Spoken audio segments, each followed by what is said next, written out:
Sich auszudrücken passiert auf verschiedene Weisen. Und häufig passiert es, wenn du es am wenigsten erwartest. Oh, sieht übel aus, oder? Aber wenn du kreativ bist, kannst du alles in ein wahres Meisterwerk verwandeln. Bleib dran für weitere geniale Klamottenhacks. Diese Geister wissen nicht, was ihnen gleich passiert. Was ist nur so spannend an diesen Spielen? Sie sollte stattdessen aufräumen. Ich versuche mich zu konzentrieren, Mama. Okay, na gut. Oh, das Ding ist ganz schön staubig. Oh, Sophia, wie alt sind denn bitte diese Socken? Als ob sie in einer Baracke hausen würde. Deine Socken! Die? Die sind grässlich. Um so ein Loch zu stopfen, folge einfach diesem Muster. Mach weiter und kreise um das Loch herum. Geh immer wieder rum, bis das Loch gestopft ist. Ende mit dem Faden im Inneren der Socke. Hä? Meine Socke? Oh, das ist ziemlich cool. Danke, Mama. Du versteckst doch nicht noch mehr Löcher, oder? Sehr gut. Denk dran, Sophia, es gibt niemanden wie Mama. Oh, diese Klimaanlage ist echt heftig. Oh, ich habe keine Jacke hier, also muss die Decke herhalten.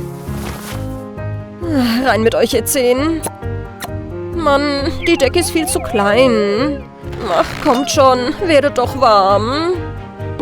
Na gut, ich hol meine Socken. Auf geht's. Moment, nee, eine Motte? Hey du. Ew, du knabberst an meinem Kaschmir? Du bist sowas von tot. Raus hier, du dumme Motte. Niemand knabbert an meiner Garderobe. Verabschiede dich. Und jetzt kümmern wir uns um die Löcher. Schneide den Ärmel passend zu dieser Falte ab. Leg den Rest des Pullovers beiseite. Dann nutze den Ärmel, um deine Latschen auszukleiden. Falte den Ärmel so über den Schuh und mach das auch mit dem anderen Ende. Jetzt hast du Pantoffeln, perfekt, um deine Füßchen warm zu halten. Tja, wer braucht schon Socken, wenn du die hast?